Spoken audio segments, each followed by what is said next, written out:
الحمد لله، قدر الله ما شاء فعل. احنا ما كناش مرشحين للبطوله بصراحه.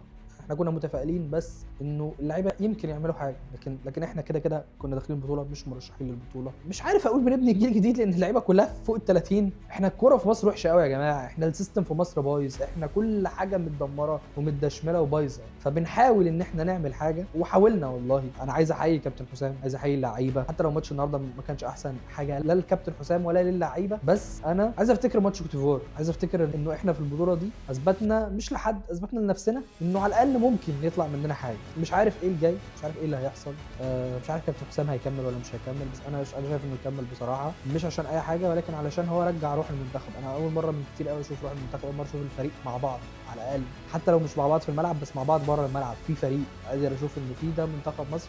دي ممكن تبقى حاجه. اتمنى ان احنا نبني، ما نهدش وما نكسرش وما نرجعش تايهين تاني وما نرجعش متلخبطين تاني. اتمنى انه اتحاد الكوره يبطل قرف ويبطل مجاملات ويبطل الزفت اللي بيحصل ويبطل، علشان بعد 6 شهور عندنا كاس عالم. اتمنى ان احنا نظهر فيه بمظهر مشرف. ما بقولكش نروح ننافس، احنا كده مش هنعرف نروح ننافس، بس نروح، ما نروحش نتفرج على 3 ماتشات فيهم كوره تقرف واداء زي الزفت ونخسر ونرجع.